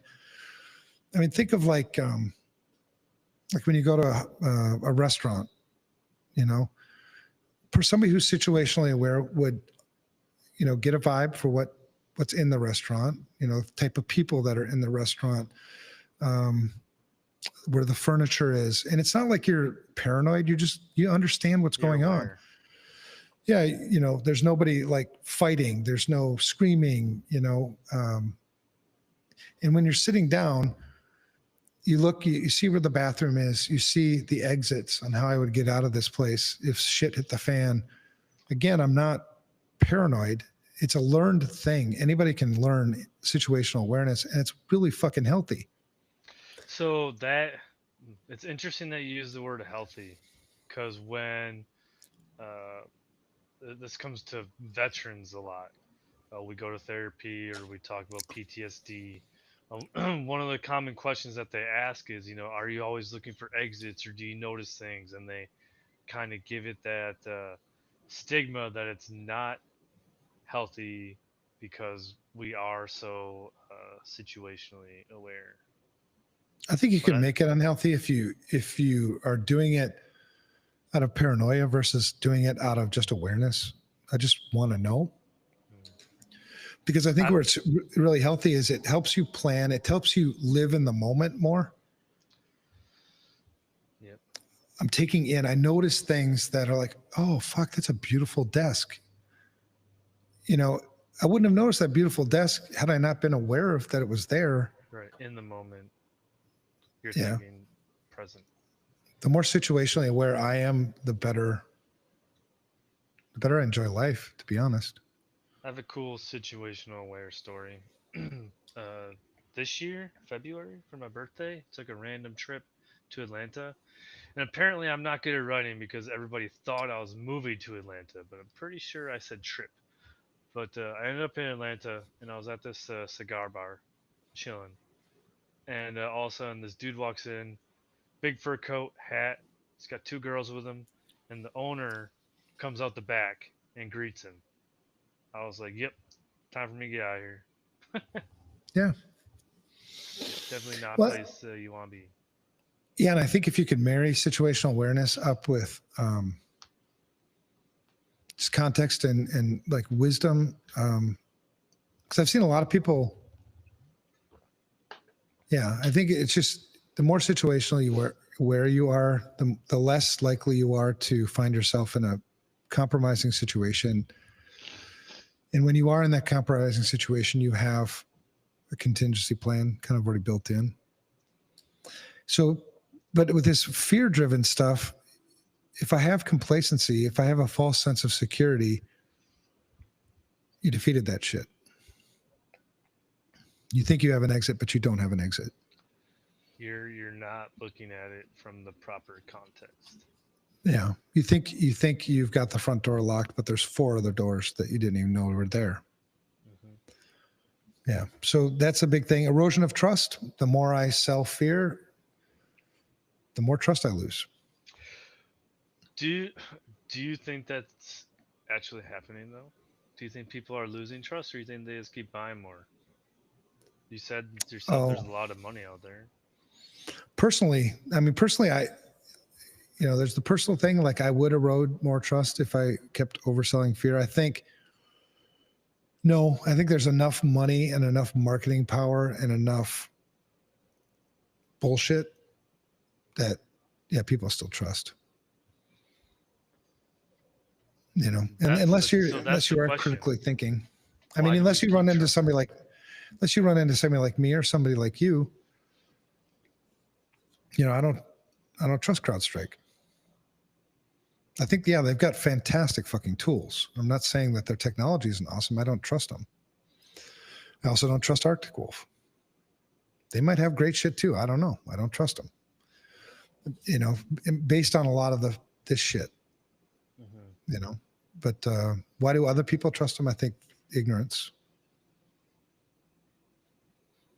I really, I think they don't think critically. They do operate out of fear. They don't know any better, probably. What do you think? I think they could have a different experience that gives them different context. Yeah. Now that also doesn't invalidate your perception. It's Right. crazy. Two people can have a different opinion about something and not want to kill each other, apparently. Right. But if somebody's using fear to take advantage of somebody else, we may see it different, but would it not erode trust in both of, wouldn't both of us lose trust in that organization? Yes, definitely lose trust, but sometimes you can't just change something. No. Yeah, I get that. Well, and maybe I think they're taking advantage of somebody and you don't. Yeah, that too. There's It's all that. Yeah. perspective. Yeah. Another, I think, danger or risk to, fear-based, the fear factory is neglect of the foundational stuff. Oh, 100%. Yep. And it doesn't matter how many fucking products you buy. You're never going, I mean, it's like if it's rotten to the core, it's always going to be rotten. You just keep putting more Band-Aids and more Band-Aids and more Band-Aids. It's still Hoping unhealthy. someone else is going to come along and fix it. Yeah. Yeah. Wasted budgets, opportunity costs, burnout. You do get burned out when you buy into the fear. You may not notice it, but over It creeps time, up on you. It's crazy. yeah, over time, it's like, yeah, you're tired of being fucking scared. I mean, why the fuck am I doing this job anymore? I'm going to be a pool attendant or something. I don't know what the fuck. Sell margaritas on the beach. It's pretty funny. I don't know, like 4 years ago, I was like emailing my manager, like, or chatting like every day, dude, this vulnerability, this article.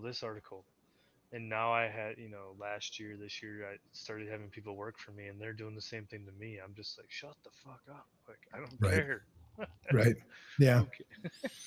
It's cool. Read it, like, learn about it now. Like, tell me something about it. Don't just, like, send me shit. Yeah, totally. Totally get it. Reinforcement of reactive culture. We have a reactive culture. Mm-hmm. We continue to drive the fear-based stuff. It's always reactive. The only way you're ever going to be proactive is to use logic. Fear will never get you there. Fear will always be reactive. Mm-hmm. Fear of missing out, fear of breaking something. That's probably the biggest one. Or fear of looking dumb or not. Yeah, those probably the two biggest ones. Yeah. And whereas the proactive approach is I do it because it's the right way to fucking do it. And like, no one really cares if you don't know. Just ask. Yeah. Like, if I can help you, I'll help you. I'll do research for you. I'll find stuff. I'll help you code, like whatever. Just ask. Right. Yeah. And maybe we could go learn together. Yeah. You do like That'd be a fun. side-by-side session, and yeah, for sure, man. Increased complexity. So you do this fear-based thing, you just keep increasing complexity.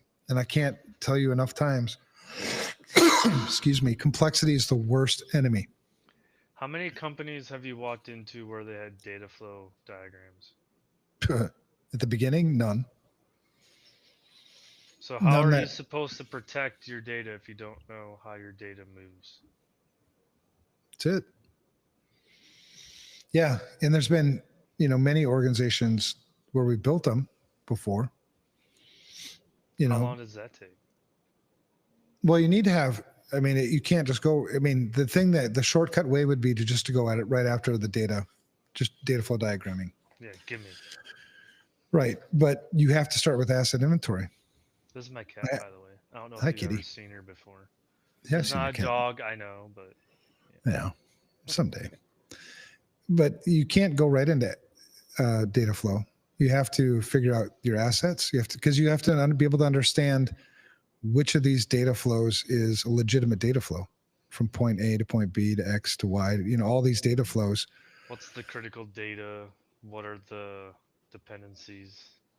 Yep. And you also have to implement some level of change control. Because as soon as otherwise you're continuing to chase your tail on the data flow. You never get to a state. But you could potentially do that if you were going to implement a continuous data flow, process. But that's going to take a lot of work. You have to kind of do it manually first before you're going to be able to do it. Before you're going to be able to automate it. If you don't want to take shortcuts. Yeah. Which I've never, it was kind of the Marine Corps way when I was growing up, because it was drilled into me. I don't know how many times my father, if you're going to do it right. It's the craziest thing. Especially if you're getting paid for it. Yeah. One of my first, I want to say master sergeants I had, he said, "There's only two things I ask of you: professionalism and accountability. You do what's right because it's right, and that's it. There's like no other way. It's the right way or not. And then you're accountable to and for everybody. And those things do not fit in corporate America. They Right. should, but they don't, and I think that's why I go crazy. Yeah. That's why we need each other, man. To keep each other from going crazy. Yes. Other risks: undermining security culture, right? We continue to undermine ourselves. Why do people think that, we're always so negative? Because you're always fucking negative.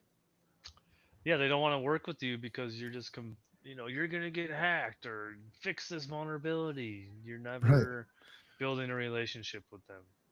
Right. It was funny. I was on a podcast earlier this week and it was, Was it Astra? yeah. And it was the don't click on shit. I'm like, what does that mean? Because truly, you can't have somebody not click on shit. Hmm.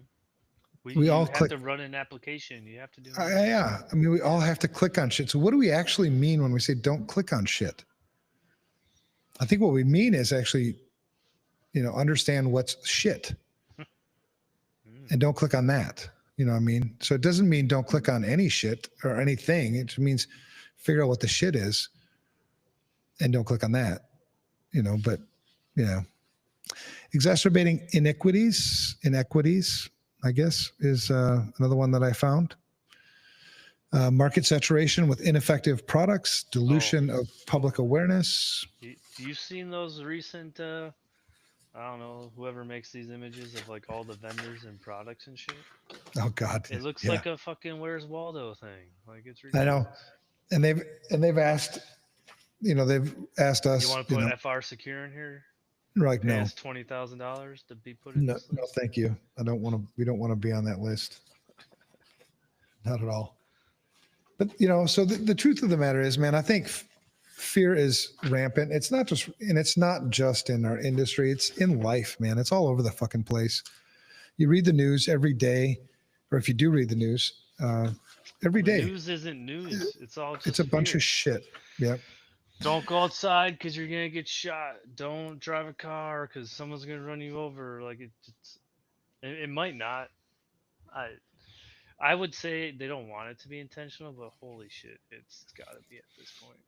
Well, but dude, it sells. Yeah. I mean, it sells. Nobody's going to come click on your website to go read your news article if it's like We today found a things are basket of puppies. yeah, today things are pretty good. Enjoy your day. It's crazy how many people think, like Mexico, when they hear you live here, they're like, "Oh, is it safe?" Mm-hmm. Yeah, it's pretty fucking safe. But there's shootings and shit all the time. I'm like, not here. you know, There's shootings in L.A. and New York, fucking right? Chicago. Well, and yeah, I mean, it's like it's the fear. So the fear, that's another thing too. I think when you let fear drive things, you won't make decisions that are actually healthy.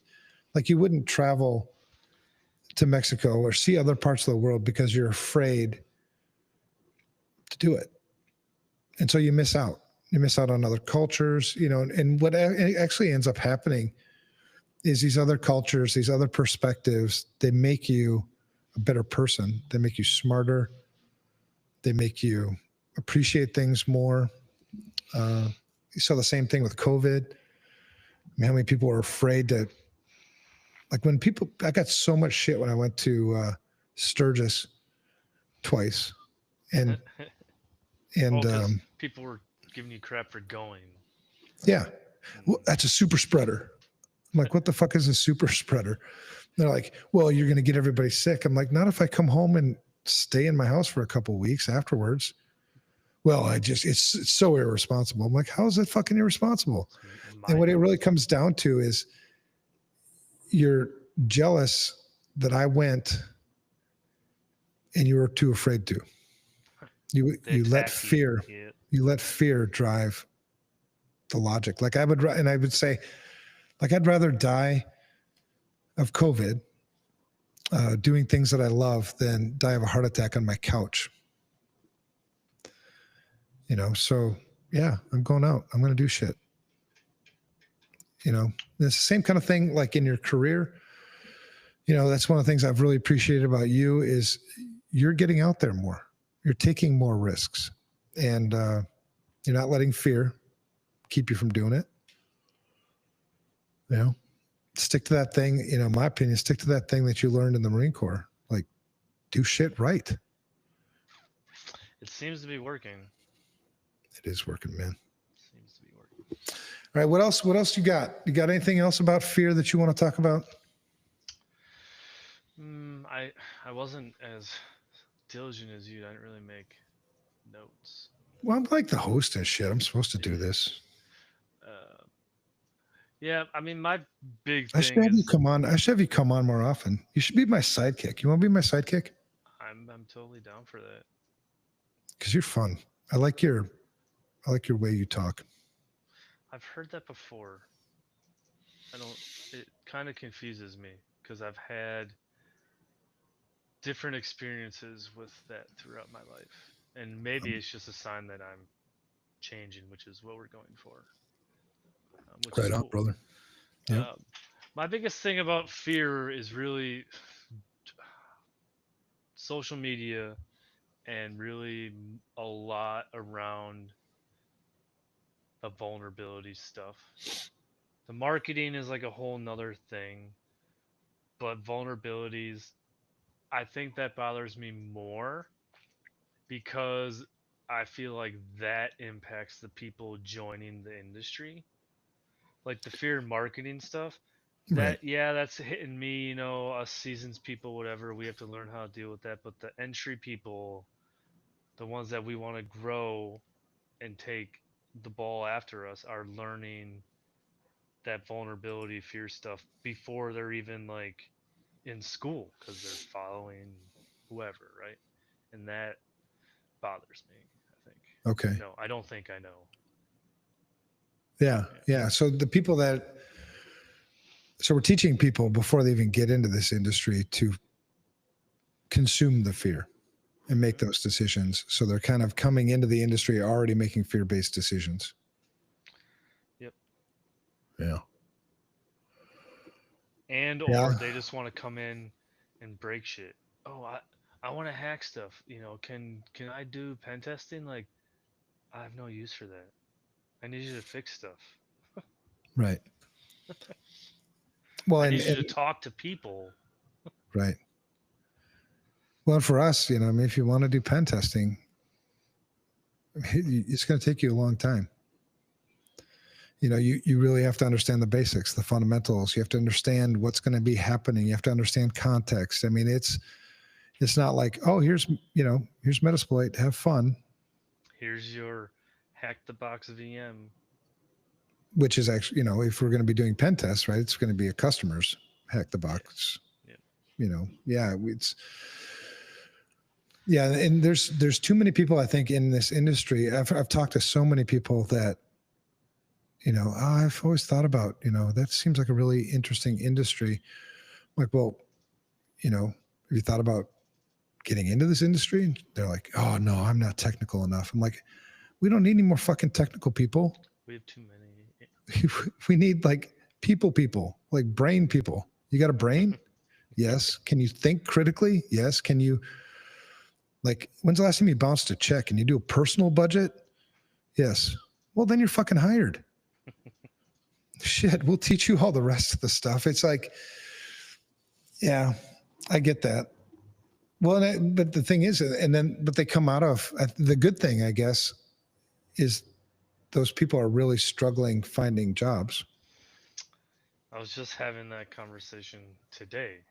Like, yeah, you see all these people, they're, whatever they are, followers talking about vulnerability, this, that, but they're the ones that are always looking for jobs, or they're getting a new job every 6 months because all they're doing is contracting to do like one engagement. Like, if that's what you want to do, that's cool, man. But I'm trying to make a difference and fix stuff.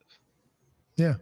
But like you said, maybe also taking some of those people under your wings, and doing some mentoring, showing them the way that, I mean, there's nothing wrong with pen testing. There's nothing wrong with No, hacking. Those are all things that we do when we need to do them in the proper context. It's not where you start. You never start with pen testing. That's a stupid place to start. you had I've you start with IT fundamentals. If you don't know how to open a command prompt, if you don't know how to, use File Explorer, like, man, I mean, basic Well, computer skills. I start by taking a fucking shower. But I don't do that every day, but it's probably a Yeah, good idea. you should do that every day. I think I did today. Yeah, I went into the office today, so I think did I go? Today is Thursday. I did go in the today's office today. Thursday. Yeah, Well, fucking awesome talk, brother. It's good to see your face. I always enjoy these discussions because you're also one of the things that with me that you haven't been afraid in the past to challenge me, and I appreciate that. I mean, you do so. I think we challenge each other mostly with respect, unless we're talking about the Packers. You know, yes. Hey, we should figure out how to watch that game together in 2 weeks. watch the game together. We Oh yeah, we play the Vikings. Yeah, they're probably gonna move it. It's probably gonna be the Fox primetime game, 3:30. I'm guessing. hey, the angry intern just gave me a kudos. So my Go ego Pack, is go Chat. Is that what he no said? fuck. She didn't say anything about Packers. But now my ego is like this big, so I'm gonna go tell my wife that I'm really important. That's not gonna work. I'm fucked still. Oh yeah, she sees through that. Marlis is cool shit. She is super cool shit. All right, we're gonna do this again, man. I think there's a good flow to you and I talking about shit. I like I to enjoy ask it. questions. I mean, that's the you gotta listen to people, and when we have the OGs out there on the circuits, yourself saying ask more questions, kind of makes sense, I think. Ask more questions and challenge us. If anybody who's been in this industry for a long time and wants to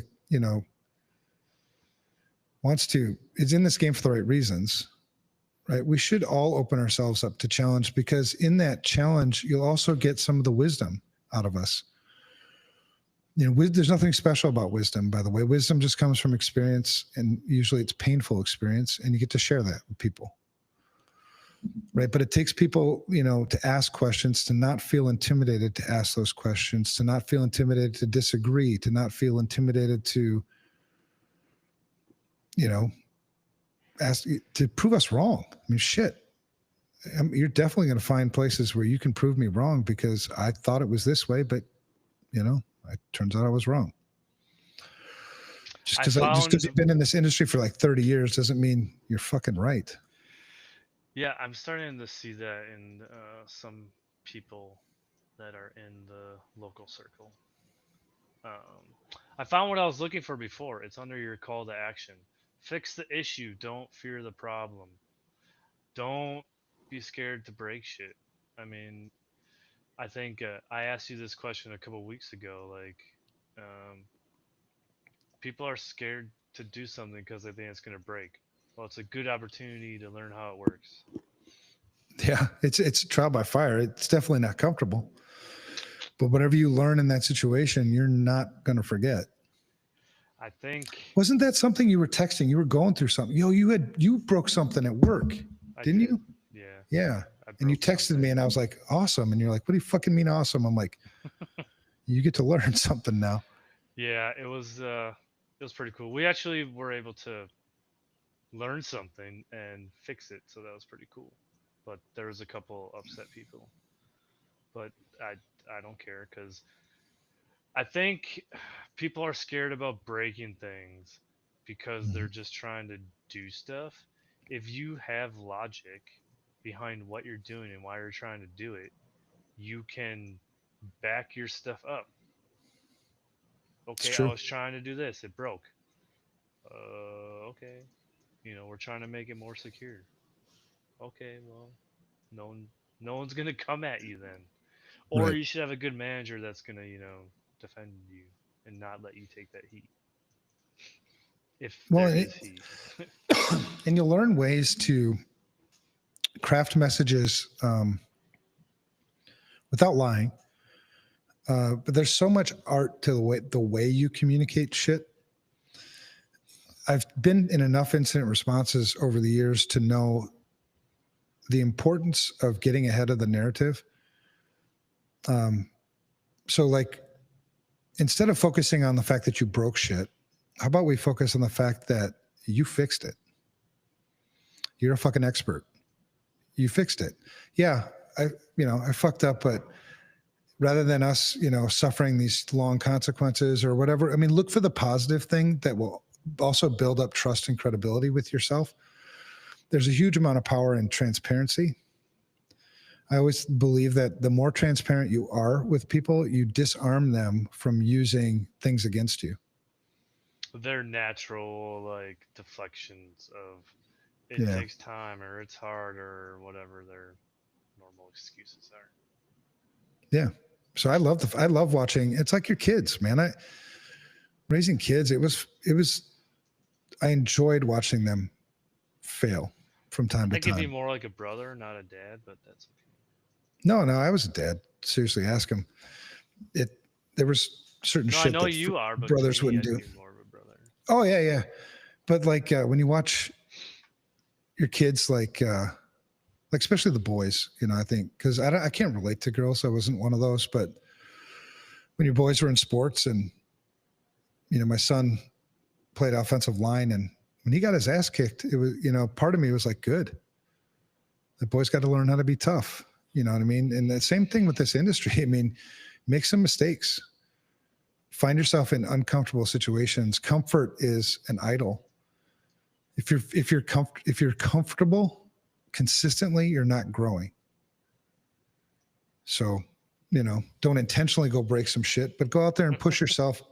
Yeah, you Go out don't and want push to do that. yourself.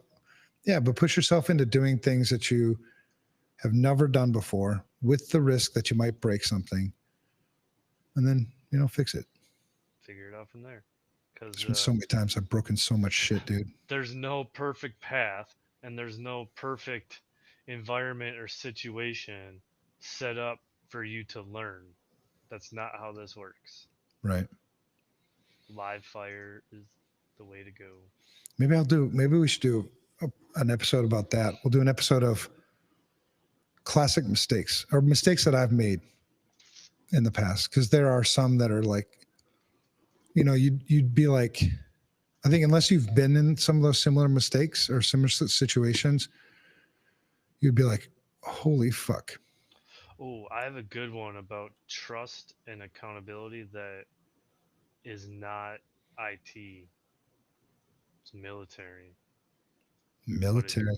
yeah, trust and credibility like wraps up with the whole thing, right? Yeah, let's explore having you on more often, man, because I do enjoy these conversations. You and I have, built such a rapport over the years, and I think we bring a lot of good stuff out of each other. I think so too. I enjoy Just enjoy your company. stop being a fucking Packers fan. I'm Seriously, gonna man. get my. I was supposed to get the tattoo finished, but he said it wasn't healed enough. So, beginning of the year, I'll get it finished, and then I got an idea for a third one. So, thank you for sending me down this rabbit hole with your Oh, the tattoo invitation. rabbit hole. Yeah, when we met, you Yeah, didn't have any tattoos. I was like, why don't you have any tattoos? Well, I've always thought about one. I'll just fucking get one then. I think things I are got tattoos starting. all over the place. Things are starting to get more clear up here instead of analysis paralysis. So we're just rolling with it. Yeah, man. The better you just be yourself, live yourself, more you get comfortable with yourself, man, it's a freeing experience. It helps in everything. It helps in your job. It helps in your relationships. Helps fucking everywhere. So I love seeing that. All right, that's it. Let's wrap up the show. Let's figure out when we're gonna do this again. All right. Appreciate you. Thank you. Thank you. All right, I just ended the Ended the thing. We The gotta live wait for it stream. to upload now.